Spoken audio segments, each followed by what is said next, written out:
예수님의 이름으로 기도하옵나이다. 아멘.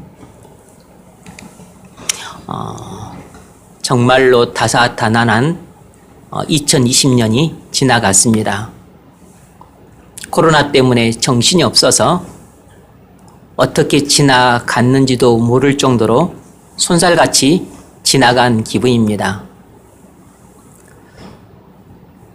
코로나 팬데믹이라고 하는 초유의 일을 맞아서 한 번도 경험해보지 못한 그런 세상을 산 기분입니다. 이 코로나 때문에 많은 사람들이 고통을 당하고 죽기도 하고 뿐만 아니라 일상생활에 많은 제약과 마비 때문에 우리가 큰 고통과 불평과 그리고 어려움을 겪었습니다. 게다가 이 코로나가 1년 내내 갔을 뿐만 아니라 그리고 또 올해에도 아니면 평생 독감처럼 함께 달고 살지도 모른다는 우려가 우리를 더더욱 답답하게 하고 우울하게 하고 침체에 빠뜨렸습니다. 올해 상황도 별로 작년과 달라진 게 없습니다. 올해 우리가 어떻게 살아야 될까요? 우리의 신앙 생활의 목표가 무엇이 되어야 되겠습니까? 모든 일에 있어서는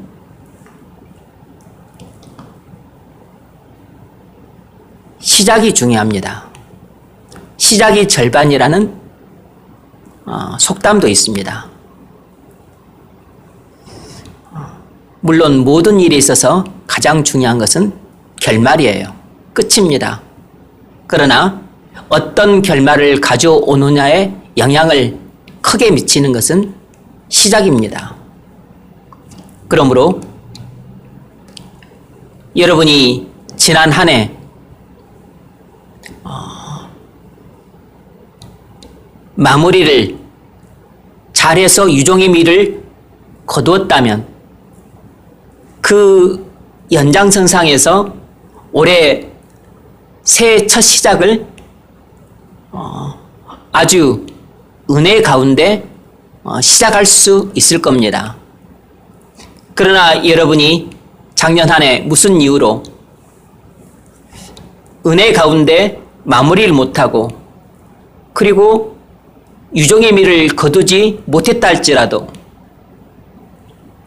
아쉬움과 섭섭함은 있지만 그리고 찝찝함과 그리고 무거운 마음을 떨쳐낼 수는 없지만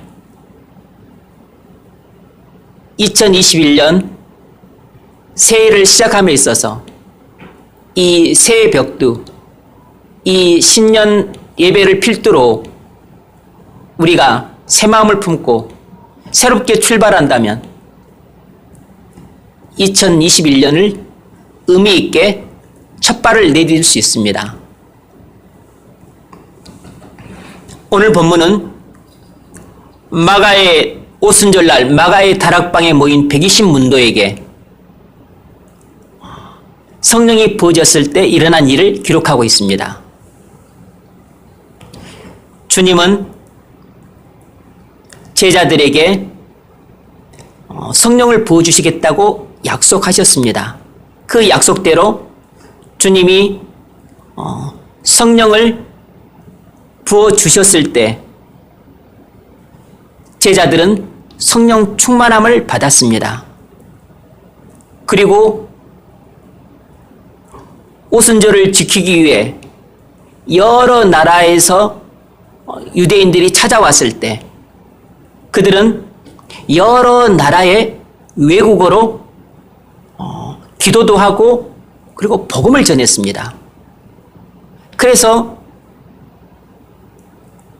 오순절을 지키러 찾아온 디아스포라 유대인들이 깜짝 놀랐습니다. 큰 소동이 벌어졌어요. 그 가운데에는 일부 사람들은 이것을 나쁘게 보고 비웃었습니다. 그것이 바로 오늘 본문 13절입니다. 어떤 이들은 조롱하여 가로되 그들이 새술에 취하였다 하더라.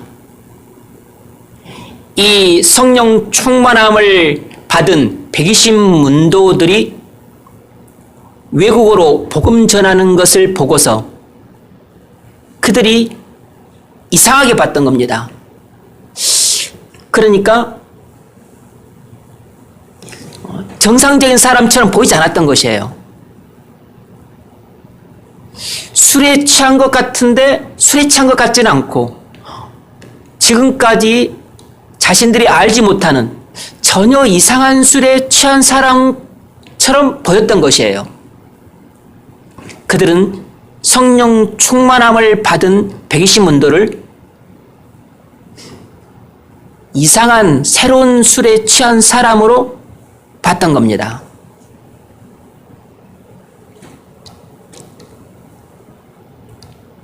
새술에 취했단 말은 쉽게 말하자면 미쳤다는 뜻입니다.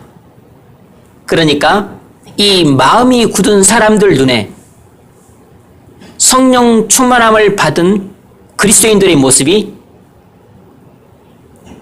미친 사람처럼 보였던 겁니다. 제정신이 아닌 사람들처럼 보였던 것이에요. 그러나 그 미친 사람이 설교하자 3,000명이 회심을 했습니다. 엄청난 구원이 일어났어요. 미친 게 아니라 성령 충만함을 받았던 겁니다. 우리가 성령 충만함을 받으면 세상 사람들 눈에는 미친 사람처럼 보이는 법입니다. 대구 서문교회 원로 목사님이신 이성원 목사님이 이렇게 후회하는 걸 들었습니다. 나는 목회를 마치고 3가지로 후회한다. 첫 번째, 사회를 위해 한 게 없다. 두 번째, 목회의 열매인 교인들의 신앙이 너무 형편없다.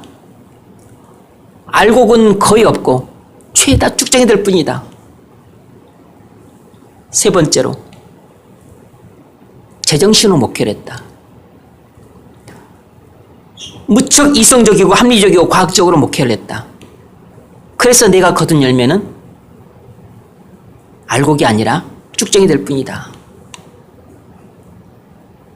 나의 50년 목회의 열매가 뭔가? 머리가 커진 교인들로만 기르고 가슴이 뜨거운 신자들로 기르지를 못했다. 목회는 제정신으로 하는 게 아니라는 것을 진즉 알았더라면 지금 이렇게 후회하지 않을 텐데, 내가 미쳤더라면 정말 목회를 잘했을 텐데 후회 막급이다. 이것이 은퇴 목사의 후회다. 그래서 후배들을 향해서 이렇게 말을 했습니다. 목회는 제정신으로 하는 게 아니다. 그런데 목사들은 대부분 이걸 모른다. 신앙생활은 제정신으로 하는 게 아니다. 그런데 신자들은 대부분 이걸 모른다. 미쳐야 목회를 제대로 할 수 있다. 미쳐야 신앙생활을 제대로 할 수 있다.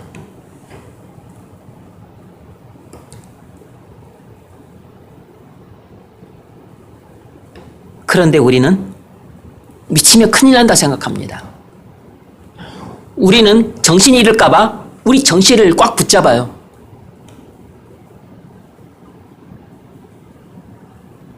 신앙생활을 어떻게 해야 되는지를 모르고 있는 겁니다.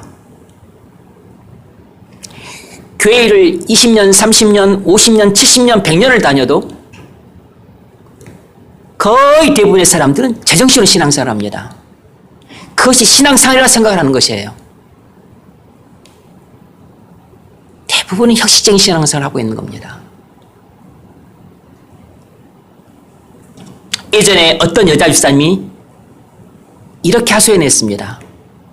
남편 집사님이 자기에게 이렇게 말했다는 것입니다.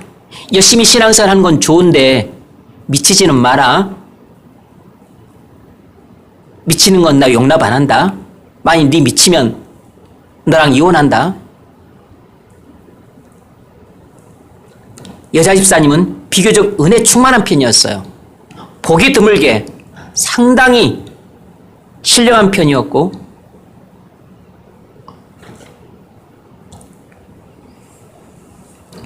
그리고 영적인 균형이 잡혔습니다. 그런데 이렇게 보기 드물게 신령하고 그리고 상대적으로 은혜가 충만한 편이었던 그 자기 아내를 남편 집사님이 충분히 이해하지를 못했습니다. 받아주질 못했어요. 여러분, 우린 제정신으로는 예수를 제대로 믿을 수 없습니다. 제정신으로는 신앙생활을 제대로 할 수 없어요. 남편 집사님은 제정신으로 신앙생활을 하는 건 진짜 기독교 신앙이 아니라는 걸 몰랐던 겁니다. 이성적이고 상식적인 일반적인 수준에서 신앙생활을 하는 건 아직 기독교 신앙이 무엇인지 모를 때 하는 얕은 신앙 수준에 불과해요. 요한복음 6장에는 오병의 이야기가 나옵니다. 주님이 빌립에게 이 많은 사람들을 어디서 사서 먹일 수 있으랴 물었더니 빌립이 대답하기를 이 2만 명 정도 되는 사람한테는 200데나리의 떡이 필요합니다. 이렇게 대답을 했어요. 그러니까 그는 수학적인 대답을 한 것입니다. 그는 수학적인 믿음, 계산적인 믿음, 합리적인 믿음, 논리적인 믿음을 갖고 있었던 것이에요. 그러니까 빌립은 주님 앞에서 제정신으로 신앙생활을 하고 있었던 것이에요. 그래서 주님은 빌립의 믿음을 그 당시에는 사용하지 않았어요. 어떤 아이가 자기가 가진 음식 전부를 주님께 내놓았습니다. 아마 함께 온 일행들이 뭐하러 내놓냐고 야단쳤을 겁니다. 미쳤냐? 우린 뭐 먹게 전부 내놓냐? 화를 냈을 겁니다. 다른 일행들 눈에는 그 아이의 행동이 미친 짓처럼 보였던 거죠. 그런데 놀랍게도 주님은 빌립의 이성적인 믿음을 통해 기적을 베풀지 않으시고 그 아이의 미친 것과 같은 믿음을 통해서 2만 명을 먹이고도 12광주리가 남는 오병이의 기적을 베푸셨어요. 일반적으로 하나님의 일들은 우리가 제정신으로 할 때 이루어집니다. 그러나 하나님의 큰 일들은 대부분 우리가 미쳐서 일할 때 일어난다는 사실을 아십니까? 여러분, 미쳐야 예수를 제대로 믿을 수 있습니다. 그러므로 우리는 미쳐야 됩니다. 제정신으로 살지 마십시오. 제정신으로 사는 사람들은 걱정이 많고 우울하고 화를 잘 냅니다. 우리가 제정신으로 살면 기쁨이 없고 만족이 없고 불행해요. 미쳐야 기쁨과 만족과 행복이 넘칩니다. 어떤 여자가 머리에 꽃을 꽂고 또 희죽희죽 웃으면서 두 팔을 벌리고 그리고 기쁘고 행복하다는 시 춤을 춰요. 왜 그러겠습니까? 미친 겁니다. 원리가 똑같아요. 우린 제정신이 아닐 때 이 세상의 고통과 불평과 싫음을 느끼지만 그것보다는 하늘의 희락과 감격과 평안을 훨씬 더 풍성하게 맛보기 때문에 행복을 느낄 수 있는 것입니다. 미친 상태가 돼야 이 세상의 고통보다 하늘의 희락을 훨씬 더 깊고도 풍성하게 느끼는 법이에요. 성령 충만을 받으면 누구나 제정신을 잃게 됩니다. 우리 정신으로 사는 게 아니라 예수님 정신으로 살게 되니까 그래요. 왜냐하면 그때는 내가 내 주인이 아니라 예수님이 나의 온전한 주인이 되셔서 나의 마음을 드라이브 하시기 때문에 우리는 성령 충만하게 되면 제정신을 잃고 미치게 되는 것이에요. 바로 그때가 인간적 관점에서 볼 때 미친 상태인 것입니다. 그래야 미쳐야 신앙생활을 제대로 할 수 있어요. 미치지 않으면 신앙생활이라고 하는 것이 전부 이기적인 신앙생활에 불과합니다. 이성적인 믿음, 상식적인 믿음, 일반적인 믿음은 진정한 의미에서 기독교 신앙이 아니에요. 기독교 신앙이란 두 가지 진리를 믿는 것입니다. 하나는 예수님이 하나님의 아들로서 사람이 되었다는 것을 믿는 것이에요. 다시 말하면 예수님이 신성을 가진 하나님이시오 인성을 가진 사람이라는 것을 믿는 것입니다. 두 번째는 하나님은 한 분이신데 성부, 성자, 성령 삼위로 존재하신다는 걸 믿는 것이에요. 다시 말하면 삼위일체 하나님을 믿는 것입니다. 그런데 말입니다. 이 기독교, 이 그리스도 양성교리나 이 삼위일체의 교리는 우리가 제정신으로는 절대 믿을 수 없는 진리예요. 우리가 이성과 상식과 그리고 일반적인 수준에 머물러서는 절대로 믿을 수 없는 진리라고. 우리가 제정신이 아니어야만 믿을 수 있는 진리입니다.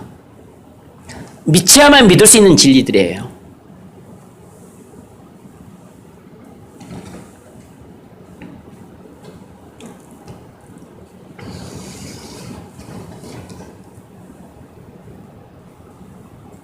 이 두 가지 진리는 원래 이성으로는 믿을 수 없는 진리입니다. 상식적으로는 믿어지지 않는 진리예요. 일반적으로는 믿어서는 안 되는 진리입니다. 그런데 우리는 성령으로 거듭나면 이 엄청난 진리가 믿어지는 것입니다. 그래서 기독교 신앙은 본질적으로 이성과 상식과 일반을 초월하는 믿음이에요. 이 말은 우리가 제정신이 아니어야 그리스도 양성 교리를 그리고 삼일체의 교리를 진리라고 굳건히 믿는 것입니다. 다시 말해 미쳐야 믿을 수 있는 것이 기독교 신앙의 본질이에요. 그동안 제정신으로 신앙생활 오셨습니까? 그렇다면 여러분은 그다지 기쁘지 않았을 것이고 행복하지 않았을 겁니다. 왜냐하면 제정신으로는 절대로 이 세상을 기쁘게 살 수 없고 행복하게 살 수 없어요.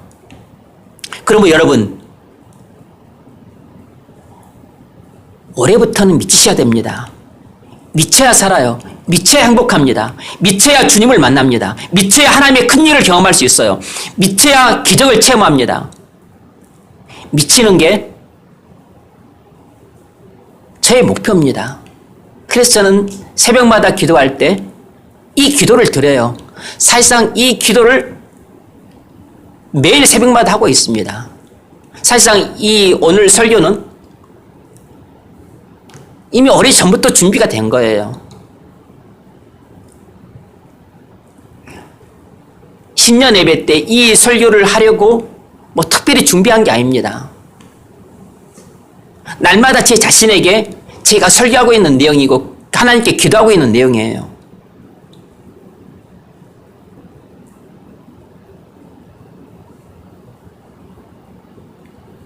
여러분, 올해 목표를 미치는 것으로 잡으십시오. 하나님께 제발 나를 미치게 해달라고 기도를 하십시오. 아직도 제 말이 여러분 가슴에 다가오지 않는다면, 아직도 건조하게 다가오고 그리고 냉랭하게만 느껴진다면, 여러분은 아직 이 말씀을 믿음으로 와멘으로 화답하고 있는 겁니다. 지금은 안 그래도 나중에 또 하나님의 은혜가 때가 오면 정말 아멘으로 화답하면서 이 말씀이 믿어지는 때가 올 겁니다. 여러분, 복음 전하는 일은 제정신을 못합니다. 영혼을 구원하는 일은 제정신을 못해요. 제정신으로는 장사할 수 있고, 제정신으로는 회사 다닐 수 있고, 제정신으로 공부하고, 그 제정신으로 우리가 사람 만나고 연애할 수 있어요. 그런데 제정신으로는 복음을 못 전한답니다.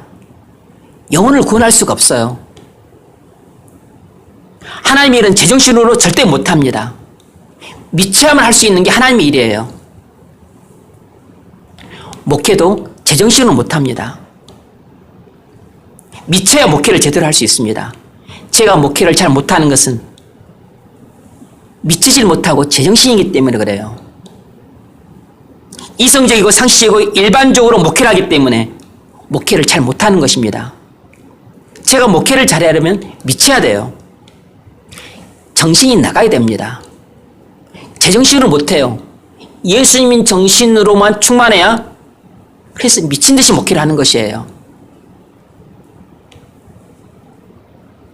제가 목회를 잘하기를 바란다면 저를 미치게 해달라고 기도를 하십시오. 그래서 정말 미쳐야 될 사람은 여러분이기 전에 저예요. 새술에 취해야 예수를 제대로 믿을 수 있고, 신앙생활을 제대로 할 수 있고, 목회를 제대로 할 수 있습니다. 성령에 취해야 복음을 능력 있게 전합니다. 성령에 취해야 영혼을 구원할 수 있어요. 성령에 취해야 하나님의 일을 제대로 할 수 있습니다. 여러분, 제가 미쳐야 여러분도 미칠 수 있습니다. 우리는 공동 운명체예요. 운명 공동체라고. 제가 제정신이면 여러분도 제정신이고, 제가 미치면 여러분도 미칩니다. 여러분이 대부분이 제정신으로 신앙생활하고 있는 건 제가 제정신으로 목회를 해왔기 때문에 그런 것입니다.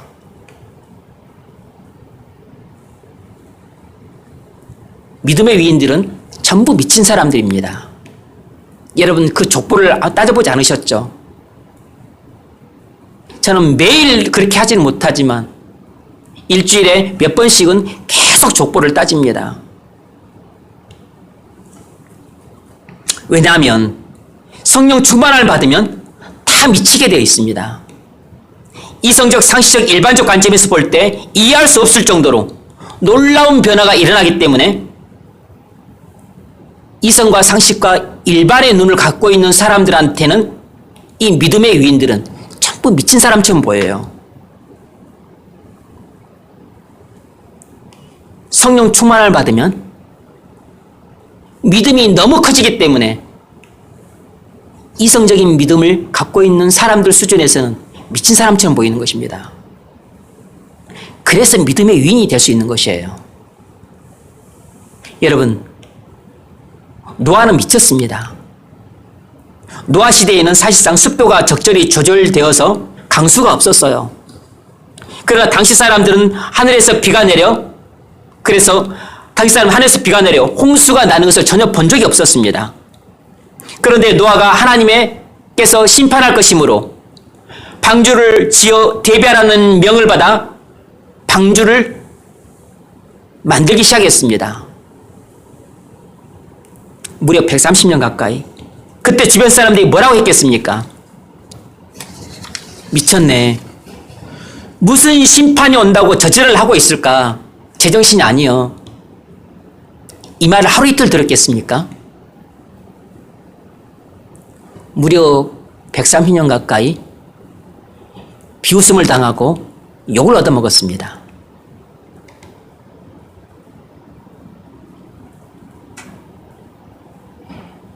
창세기 6장 8절 9절을 보면 노아는 여호와께 은혜를 입은 자라 저는 의인이요 당세에 완전한 자라 하나님과 동행하였다 이렇게 기록이 되어 있어요. 그러니까 무슨 말이냐면 노아는 은혜의 충만함을 받은 사람이었습니다. 그래서 제정신이 아니었던 거예요. 만일 그러지 않고 노아가 그냥 하나님의 사람 그런 정도였다면, 그래서 이성적이고 상식이고 일반적인 수준에서 하나님 믿는 정도의 사람이었다면 아마 심판이 장차 올 것이므로 방주를 지어 내 가족이 들어가고 그리고 모든 피조물들을 집어넣어라 라고 했었을 때 아마 그 엄청난 사명을 감당 못했을 겁니다. 그런 엄청나고 위대한 사명을 이성적이고 상식이고 일반적인 믿음의 수준에서는 감당을 못해요. 믿자만 감당할 수 있는 위대한 사명인 겁니다.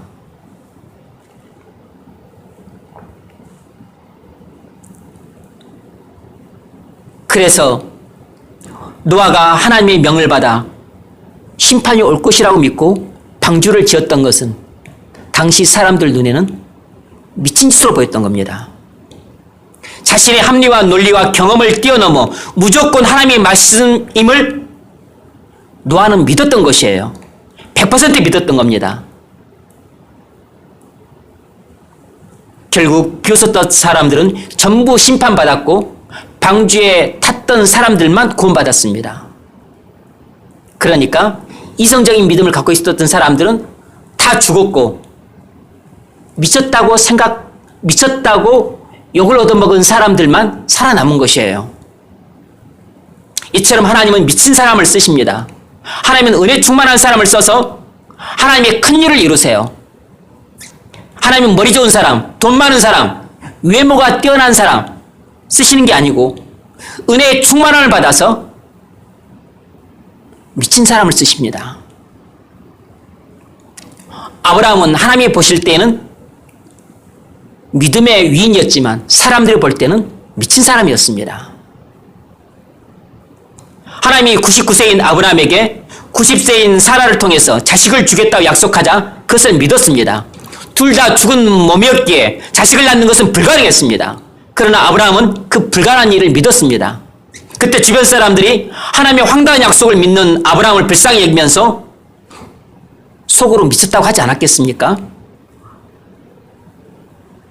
미친 사람이라 그런 약속을 믿지 제정신 사람이 그런 약속을 믿겠냐고 하면서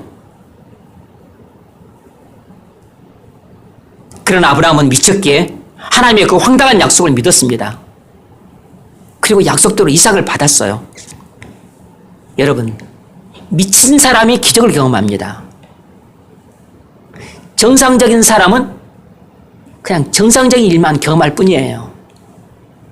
여러분, 신앙생활하면서 기적을 경험해 보셨습니까? 대부분 그런 적이 없을 텐데 여러분들이 너무 똑똑하고 너무 야무지고 그리고 너무 수학적이고 너무 계산적으로 믿고 행동하기 때문에 그런 여러분에게는 기적이 필요 없는 것입니다. 그냥 일반적인 일, 이성적인 일, 상식적인 일, 그냥 정상적인 일로만 해도 여러분에게 그걸로 충분한 것이에요.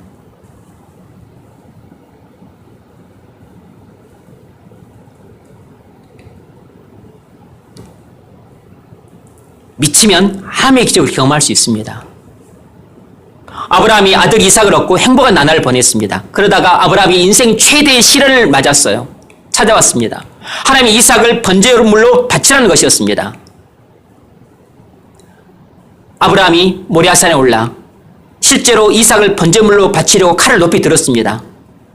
미치지 않고는 사랑하는 아들 독자 이삭을 번제물로 바칠 수가 없습니다. 하나님 이처럼 우리가 하나님을 사랑하는데 미쳤는가를 보고자 하세요. 우리가 하나님의 말씀을 신뢰하는데 미쳤는가를 보고자 하세요. 하나님은 우리가 하나님을 전적으로 순종하는데 미쳤는가를 테스트하고자 하세요. 만일 아브라함이 제정신이었다면 절대로 사랑하는 아들 독자 이삭을 죽이지 못합니다. 미쳤기 때문에, 제정신이 아니었기 때문에 100세에 기적을 통해서 낳은 아들 독자 이삭을 하나님께 바칠 수 있었던 것이에요. 아브라함은 내가 하나님이 기적을 통해서 내게 주신 아들이므로 하나님의 명을 따라 죽여도 하나님이 다시 살리실 것을 믿는 이런 미친 믿음을 갖고 있었습니다. 하나님이 죽은 이삭을 다시 살리실 것이라는 도무지 이성적으로는 생각할 수 없는 그런 부활신앙을 갖고 있었어요. 하나님에 대한 절대적인 신뢰가 있었기 때문에 그래서 주저하지 않고 아들을 번제물로 바치려고 했어요. 심지어 사라한테는 말조차 하지 않았습니다. 이 하나님에 대한 미친 사랑, 이 하나님에 대한 미친 신뢰, 이 하나님에 대한 미친 경외가 바로 하나님이 우리에게 바라시는 것이에요. 여기를 보소, 여기를. 하나님은 우리에게 천천의 수양과 만만의 강수를 바라시는 것이 아닙니다. 큰 예배당과 큰 오케스트라와 많은 회중을 바라시는 것이 아니에요. 주일 되면 예배하는 믿음, 단순히 성경 읽는 믿음, 단순히 기도하는 믿음, 단순히 11조하는 믿음, 이런 일반적인 믿음을 바라시는 것이 아닙니다. 일말의 의심도 없는 완전한 신뢰, 이런 미친 믿음을 찾으세요. 하나님을 향해 뜨겁게 불타오르는 사랑, 이런 미친 사랑을 찾으십니다. 하나님이 말씀하셨다면 두려워 벌벌 떠는 이런 미친 경외감을 찾으세요. 하나님이 여러분이 원하시는 것은 바로 이런 미친 믿음입니다. 이런 미친 믿음이 어디서 오죠? 성령 충만함을 받을 때 오는 것입니다. 그래서 우리는 성령 충만함을 받아야 합니다. 세술에 취해야 돼요. 성령에 취해야 미칠 수 있습니다. 내가 미치면 일단 나부터 기쁘고, 그리고 남들을 기쁘게 할 수 있어요. 그리고 교회가 기쁩니다. 그리고 무엇보다 주님을 기쁘시게 할 수 있어요.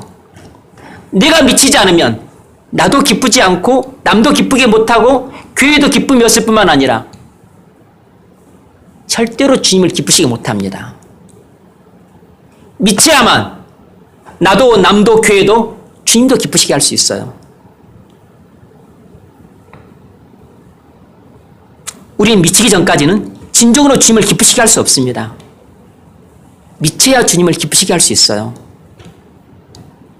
여러분, 미친 사람은 아브라함만이 아니고 요셉도 미쳤습니다. 형들이 자기를 노예로 팔았기 때문에 요셉은 노예로 생고생을 하고, 그리고 감옥까지 가서 엄청 고생했습니다.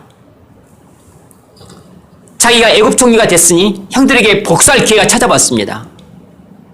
그런데 뭐하러 그 이복 형들을 용납하고 용서하고 게다가 형들과 그 식소들까지 다 먹여 살렸습니까?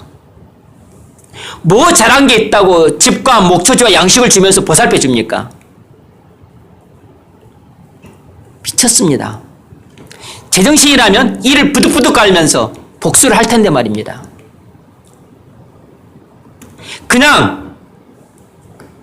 그러면 용납만 해줘도 충분하죠. 용서만 해줘도 감지덕지죠. 살려만 줘도 그건 큰 자비를 베푼 것이라고. 그런데 무슨 이쁘신 짓을 했다고 불에 넘치는 사랑까지 베풉니까? 집을 주고 목초지를 주고 그리고 양식을 주고 그리고 그들뿐만 아니라 그들의 자손들까지 다 먹여 살립니까? 성령 충만한 사람은 제정신이 아니라 미친 상태가 되기 때문에 이런 미친 짓을 하는 것입니다. 제정신은 이렇게 못하는 것이에요. 바로는 요셉을 하나님의 신이 감동한 사람이라고 말했습니다. 요셉은 하나님이 늘 함께 하심으로 성령 충만한 사람이었습니다. 하나님이 요셉의 마음을 주장하시기 때문에 우리가 요셉을 볼 때 어떻게 저렇게 할 수 있을까? 어떻게 저렇게 용납을 하고 용서하고 사랑을 베풀 수 있을까? 이렇게 바뀐 것입니다.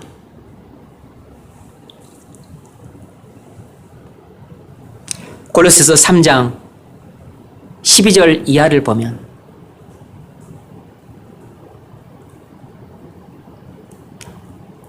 겸손과 국률과 자비와 겸손과 온유와 오래 참음으로 옷 입으라. 그리고서 너희가 서로 용납하고 서로 용서하고, 그리고 주님이 너희를 용서하신 것처럼 너희가 용서할 뿐만 아니라 그 위에 사랑을 더하라. 이렇게 바울이 권면을 하고 있어요. 바울은 골로새 교인들에게 그리고서 평안하고 감사하고 찬양하는 사람이 되라고 덧붙입니다. 그런데 우리는 어떻게 해야 우리에게서 이런 변화가 뚜렷이 나타날 수 있겠습니까? 어떻게 해야 겸손과 온유의 성품을 갖고, 그리고 또 국률과 자비와 그리고 오래 참음의 성품을 갖고서 우리가 불평할 수밖에 없는 사람, 그 불평할 수밖에 없는 그 사람을 용납해주고 용서해주고, 그것도 모자라서 그 위에 또 풍성한 사랑까지 더해줍니까? 그것을 우리가 마지못해 억지로 일부러 하는 것이 아니고 그리스도의 평강이 내 마음을 주장하고 그걸 감사하면서 하고 그것을 콧노래를 부르면서 찬양하면서 그렇게 살라는 것입니다. 도대체 누가 이렇게 살 수 있습니까? 그 뒤에 해답이 나와요. 그리스도의 말씀이 충만해야 그렇게 살 수 있다는 것입니다.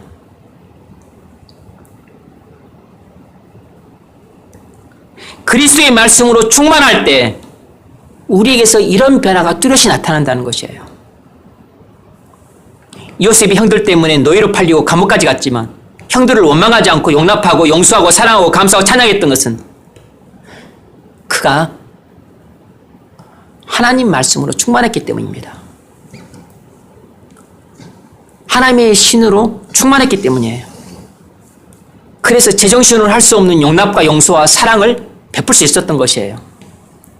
여러분, 우린 성령 충만해야 하나님 말씀을 온전히 지킬 수 있습니다.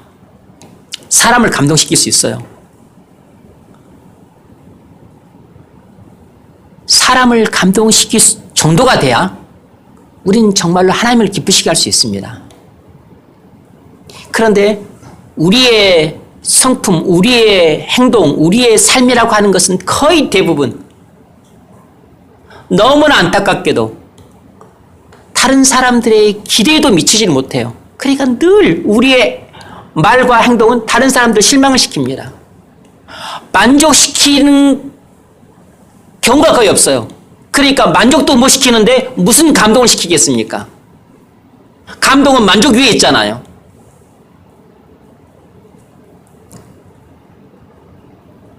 저부터 그렇죠.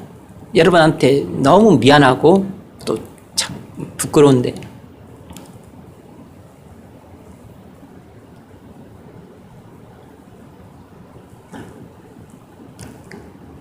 만족은 못 시키더라도 실망을 시키지 말아야 되는데,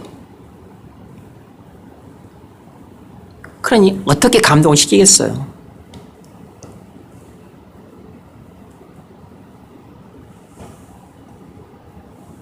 성령 충만하면, 그러나 누구나 미칠 수 있기 때문에 우리 힘으로 할 수 없는 일을 할 수 있습니다. 성령 충만하면 우리는 미치기 때문에 제정신으로는 못했던 일들을 할 수 있어요. 그래서 그냥 미친 상태에서 다른 사람들을 감동시키고, 그리고 기적을 경험하고, 그리고 하나님을 기쁘시게 할 수 있습니다. 이건 절대로 제정신으로는 그렇게 못해요.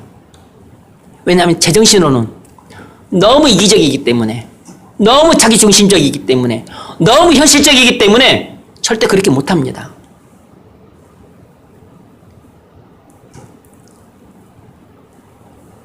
여러분, 모세도 미쳤습니다. 여러분들이 믿음의 영웅들의 족보를 안 따져보셨죠? 시간이 나면 한번 따져보십시오. 다 미친 사람들입니다. 이스라엘 백성들을 이끌고 홍해 앞으로 갔습니다. 아니, 홍해 앞으로 가면 어쩌자는 겁니까? 홍해에 빠뜨려 죽이겠다는 거예요? 뒤에는 바로가 군대를 이끌고 쫓아왔습니다. 앞에는 홍해가 가로막고 뒤에는 바로의 군대가 가로막고 완전 샌드위치가 돼버렸습니다. 오도 가도 못하게 돼버렸어요. 죽기에 딱 좋은 상황이 된 것입니다. 아니, 이스라엘을 구원하라고 모세를 보냈는데 바다에 빠져 죽든지 아니면 애국 군대 칸에 찔려 죽든지 이쪽으로 죽든지 저쪽으로 지금 죽기에 딱 좋은 상황이 돼버렸어요. 백성들이 우리를 죽이려고 이리로 데려왔느냐고 원망했습니다. 이제는 빠져나가지도 못해요. 진퇴양난입니다. 제정신이면 백성을 홍해 앞으로 끌고 오지 않았을 겁니다. 미쳤으니까 하나님을 절대적으로 신뢰해서 하나님이 인도하신 대로 모세가 이스라엘 백성들을 홍해 앞으로 끌고 온 것이에요. 그건 하나님의 인도하심을 받았기 때문이지 모세의 자기 소견대로 끌고 온 것이 아니었습니다. 어떻게 되었죠? 미친 모세가 지팡이를 높이 들자 홍해가 갈라졌습니다. 이스라엘 백성들을 홍해를 건너 구원을 받았고 애국 군대는 홍해의 수장이 되었습니다. 여러분, 미치지 않고는 일을 이렇게 못합니다. 제정신으로는 백성들을 구원하겠다고 하면서 바다 앞으로 못 끌고 가는 것이에요. 미쳐야만 하나님의 인도하심에 순종할 수 있다는 걸 아십니까? 미쳐야만 하나님의 인도하심에 순종할 수 있답니다. 그런데 우리는 하나님의 인도하심을 구하면서도 하나님께서 인도하시는데도 불구하고 우리는 순종을 안 해요. 왜냐하면 내가 원했던 길이 아니니까. 나를 바다로 인도하시네? 나를 지금 죽일 작정이신가? 하나님이 나를 인도하지 않으시는구나. 나를 버리시는구나. 내 기도에 응답을 안 하시는구나. 이렇게 생각하는 것입니다.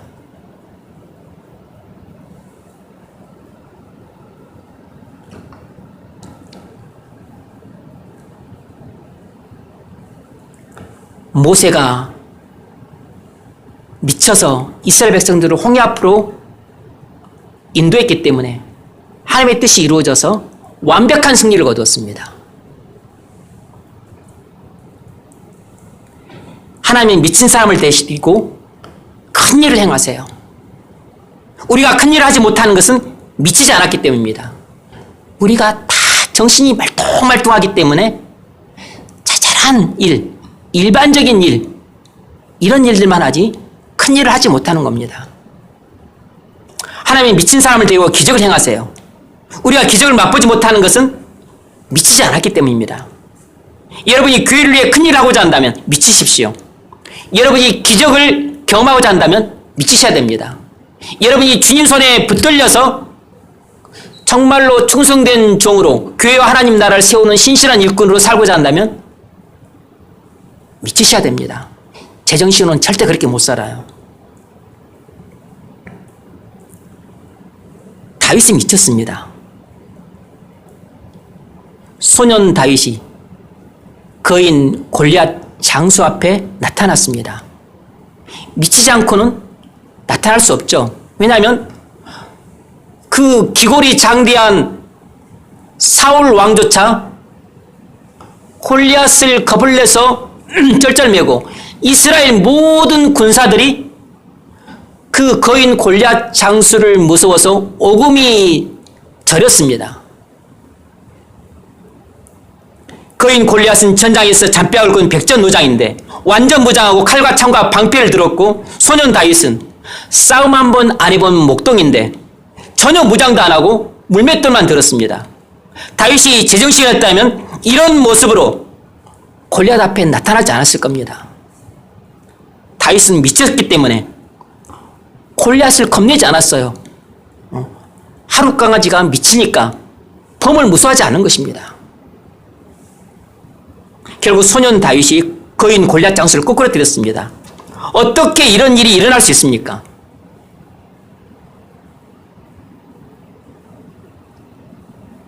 나이 어린 소년 다윗이 성령 충만했기 때문에 사울왕도 못한 일을, 이스라엘의 그 수많은 장수들도 못한 일을, 이스라엘의 그 엄청난 군사들이 못한 일을 싸움 한 번 안 해본 목동 다윗이 이 엄청난 일을 해낸 것이에요. 그래서 위기에 빠진 이스라엘을 구원해냈습니다. 미쳐야 교회를 위기에서 구원해내요. 미쳐야 사람들을 지옥에서 건져냅니다. 미쳐야 위험에 빠진 여러분의 가정을 구원할 수 있어요. 여러분이 미쳐야 여러분의 직장 동료들을 지옥불에서 건져낼 수 있습니다. 미치지 않은 사람이 직장을 복음화시켰다는 말 들어보셨습니까? 제정신인 사람이 가정을 구원했다는 말 들어보셨어요? 제정신으로 신앙생활 하는 사람이 교회를 세웠다는 말 들어보셨습니까? 그런 경우 없습니다.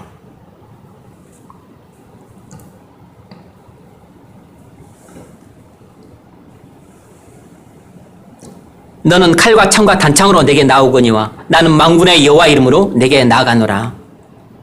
다윗은 믿음이 충만했기에 제정신이 아니었습니다. 제정신이면 못 나가죠. 믿음이 충만했기에 조금도 무서워하지 않고 담대하게 맞설 수 있었습니다. 우리가 믿음이 충만하면 이성적인 판단이나 상식적인 생각이나 일반적인 경험들에 머물지 않고 이 모든 이성적인 판단, 그리고 상식적인 이해, 그리고 나의 그 일반적인 경험을 뛰어넘는 행동을 해요. 이성과 상식과 일반에 머물러 있는 사람들 눈에는 이성과 상식과 일반을 초월하는 믿음을 갖고 순종하는 사람들이 미친 사람처럼 보이는 것입니다. 그래서 남편 집사님이 여자 집사님한테 네 미치지 마라 이렇게 말을 하는 것입니다. 그런데 그 집사님만 그런 게 아니에요. 많은 집사님들이 많은 자기 그 신앙이 훌륭하고 정말로 신령한 자기 배우자들에게 꼭 이렇게 발목을 잡습니다. 적당히 해라. 미치지 마라. 교회 다니고 신앙생활 하는 건 좋은데 나는 광신자 우리는 필요 없다.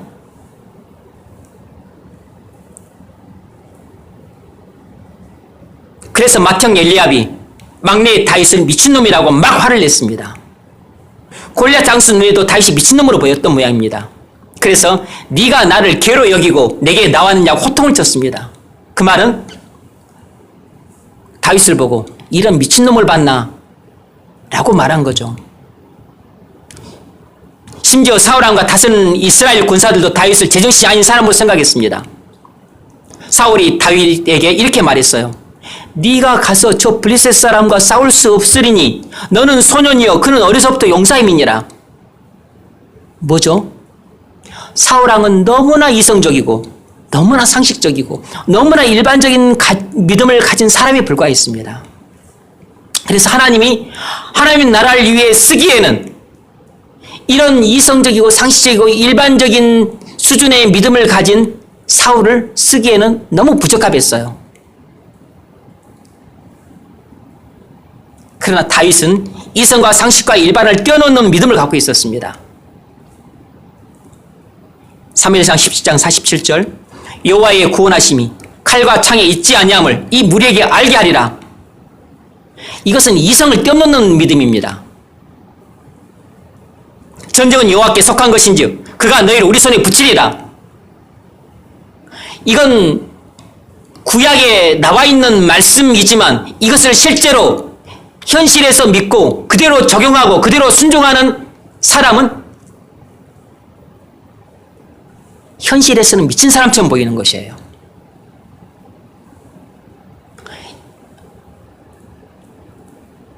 하나님이 하신 말씀을 한마디도 떨어뜨리지 않고 그대로 믿은 것입니다.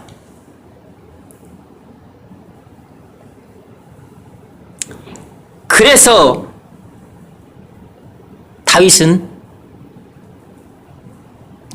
이런 이성과 상식과 일반적인 수준을 뛰어넘는 온전한 믿음을 가졌기 때문에 하나님 마음에 합한 사람이라 그랬어요. 누가 하나님 마음에 합한 사람이죠? 절대로 이성적인 믿음, 상식적인 믿음, 일반적인 믿음, 이런 정도의 믿음을 갖고 있는 사람은 절대로 하나님 마음에 합한 사람이 될 수가 없습니다. 그것은 인간의 마음에 합한 사람이 될 수 있어요. 남편의 마음에 합한 사람, 아내의 마음에 합한 사람, 그냥 또 부모님을 걱정시키지 않을 수 있는 사람, 그리고 직장 동료들이 이해할 수 있는 정도의 사람, 주변 사람들이 그냥 수용할 수 있는 정도의 사람은 될 수 있어도 하나님 마음에 합한 사람은 절대로 못 됩니다. 그런데 하나님이 쓰시기에 적합한 사람은 누구냐면 하나님 마음에 드는 사람이에요. 미친 믿음을 갖고 있는 사람인 겁니다. 하나님이 말씀하시면 묻지도 따지지도 않고 일말의 의심도 하지 않고 온전히 믿고 그대로 순종하는 사람. 하나님은 이런 미친 믿음을 가진 사람을 찾으세요.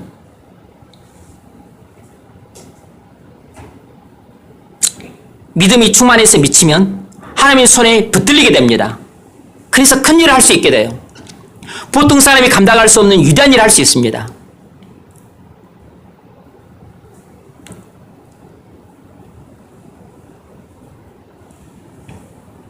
블레셋의 공격에 이스라엘이 속수무책이었어요. 아무도 국난에 빠진 이스라엘을 구할 수 있는 사람이 없었습니다. 왜죠? 장수가 부족해서 그랬습니까? 칼싸움 잘하는 사람이 모자라서 그랬어요? 숫자가 부족해서 그랬습니까? 덩치 큰 사람이 없어서 그랬어요? 힘센 사람이 없어서 그랬습니까? 아닙니다. 전부 믿음이 조그만하니까 하나님 나라를 위기에서 구해낼 수가 없었던 것이에요. 싸움 한번 해본 적 없고 칼 한번 잡아본 적 없고 전쟁에 나가본 적 한 번도 없는 목동이 나라를 구했던 것은 칼싸움을 잘해서가 아니고 키가 커서가 아니고 백전노장이어서가 아니라 믿음이 컸기 때문에 하나님 나라를 위기에서 구한 것입니다. 교회를 위기에서 구하고 하나님 나라를 위기에서 구하고 가정을 위기에서 구하고 직장을 위기에서 구할 수 있는 사람은 머리가 좋은 사람이 아니에요. 공부를 많이 한 사람이 아닙니다. 돈 많이 버는 사람이 아니에요. 경험이 많은 사람이 아닙니다. 나이가 많은 사람이 아니에요. 대표가 아닙니다. 가장이 아니에요. 목사가 꼭 그런 게 아닙니다. 믿음이 충만한 사람이 구해내는 것이에요. 미쳐버린 사람, 하나님 말씀을 신뢰하는 데 미쳐버린 사람, 하나님을 사랑하는 데 미쳐버린 사람, 하나님을 경외하는 데 완전히 미쳐버린 사람, 이런 사람이 일을 내는 것입니다. 다윗은 그런 사람이었어요.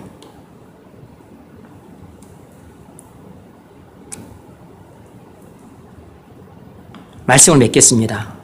하나님이 우리를 쓰시고자 하시면 우리를 미치게 하십니다. 제정신으로는 하나님이 우리를 큰 일에는 안 쓰세요. 제정신으로는 큰 일을 할 수가 없어요. 왜냐하면 큰 일은 대부분 이성적으로 이해가 안 되는 일이고 상식적으로는 좀 납득하기 힘들고 일반적으로는 불가능해 보이는 일들이기 때문에 그래요. 하나님이 우리를 미치게 하시면 우리는 하나님을 위해 못할 일이 없습니다. 그때부터 엄청난 능력이 나타나요. 우리가 성령 충만하면 절대로 이성과 상식과 일반에 머물지 않고 이것을 가볍게 뛰어넘습니다. 그때 비로소 우리는 누군가를 전도할 수 있어요. 그때 비로소 우리는 영혼을 구원할 수 있습니다.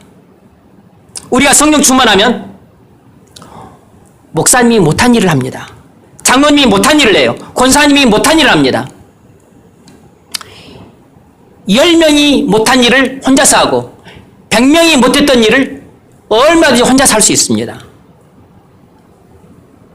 우리가 성령 충만의 삶 속에 붙들리면 10년 동안 못했던 일을 하루아침에 해낼 수 있습니다.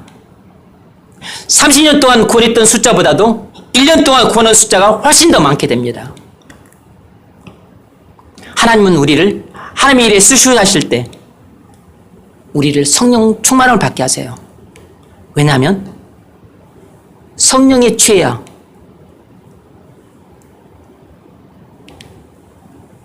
믿음이 충만해지기 때문입니다. 제정신이 아니기 때문에 그래요.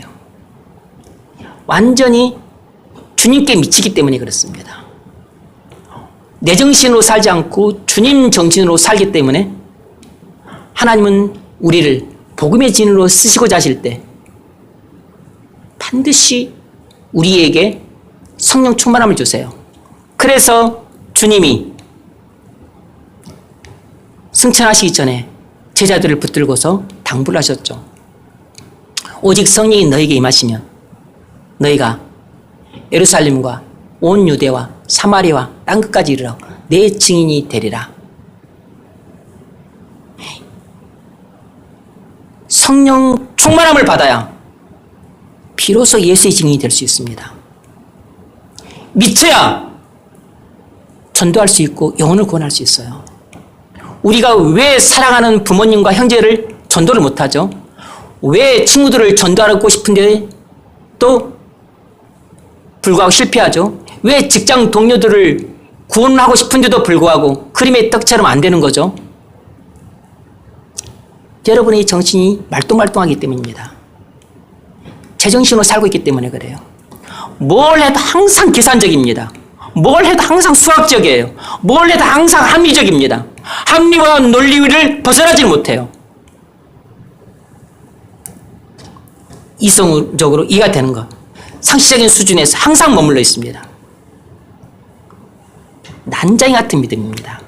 좁쌀 같은 믿음이에요. 하나님이 할 수 있습니다. 좁쌀 같은 일을 할 수 있어요. 아주 작은 일을 할 수 있습니다. 그러나 절대로 큰 일을 못합니다. 하나님이 여러분과 함께 하실 수 있습니다. 그러나 하나님께서 함께 하심을 생생하게 느낄 수는 없어요. 주님과 의의 관계를 맺고 구원받을 수 있습니다. 그러나 주님과 완전히 친밀한 관계 속에서 친밀한 교제를 나누면서 친밀하게 동의하는 삶을 여러분 그림의 떡처럼 바라만 봐야 됩니다. 여러분이 그것을 맛볼 수는 없어요. 누가 맛보는가? 미친 사람만 맛보는 것입니다. 미친 사람만 주님과 완전한 연합 관계 속에서 그리고 주님과 친밀한 교제를 나누면서 친밀하게 동행하는 삶을 살 수 있어요. 그래서 하나님 마음에 합한 다윗이 하나님께 저들이 우리를 공격할까요? 물으면 하나님이 즉시 대답해 주셨어요. 공격한다. 그러면 저들을 주님이 제게 붙이겠습니까? 붙이겠다. 그러면 매복을 할까요? 아니면 정면 공격을 할까요? 매복해라. 끊임없는 대화가 오갈 수 있는 것은 성령 충만하기 때문에 내 안에 있는 성령을 통해서 그리고 하나님이신 하나님과 내 안에 계신 하나님을 통해서 하나님과 끊임없는 교통을 할 수 있었던 겁니다.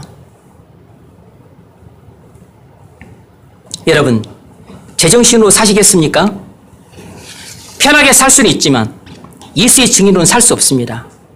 하나님이 함께 하심을 느끼지 못할 겁니다. 생기가 없고 무미건조한 삶을 살게 될 것이에요. 고생은 안 하겠지만 그러나 패배하는 삶을 삶으로 후회 막급한 실패하는 인생으로 끝나게 될 가능성이 높아요. 미쳐서 사시겠습니까? 고생을 많이 할 겁니다. 하지만 예수의 증인으로 살 수 있어요. 하나님이 늘 함께 하심을 느낄 겁니다. 주님이 여러분의 선한 목자가 되어서 여러분이 위기에 처할지라도 인도하시고 고난에 처할지라도 구원의 내심을 생생히 경험하면서 살게 될 겁니다. 고생은 많이 하겠지만 매일 승리함으로 결국 사명을 감당해내는 충성을 할 수 있습니다. 여러분, 우리가 제정신이면 나를 위해서는 편하게 살 수 있지만 주님을 위해서는 고생 안 합니다. 희생 안 합니다. 주님을 위해 살지 않는 자에게 능력을 줄 필요가 없죠. 우리가 제정신으로 살고 싶은 것은 나를 사랑하기 때문입니다. 주님을 사랑하지 않기 때문이에요. 그럼 부끄러운 일입니다.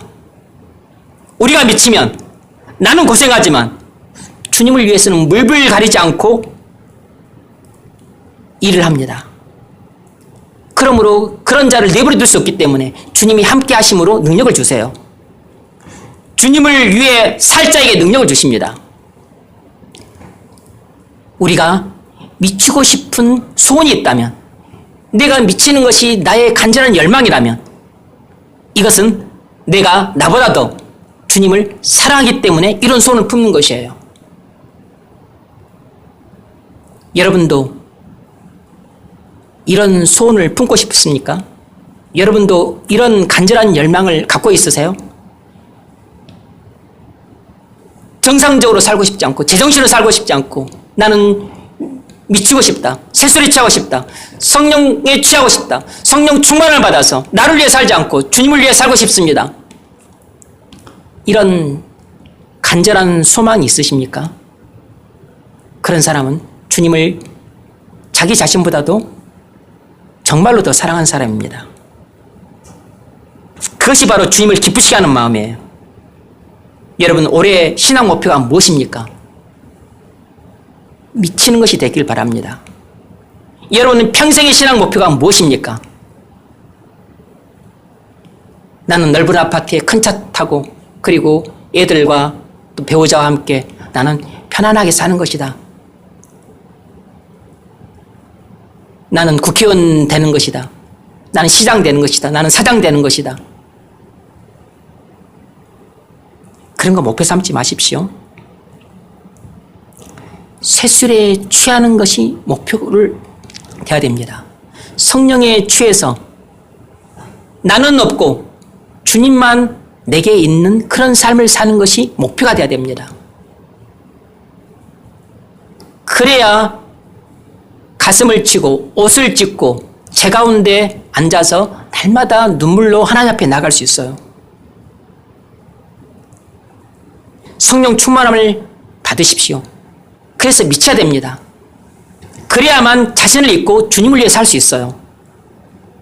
우리가 다 주님 사랑에 완전히 사로잡혀서 이성과 상식과 일반적인 믿음을 다 초월하는, 그래서 완전히 사람들 보기에 미쳤다 라고 말할 수 있는 그런 삶, 그런 삶이 정말 복된 삶입니다. 그런 복된 삶을 저와 여러분이 올해 꼭 시작할 수 있기를 주의 이름으로 축원합니다. 309장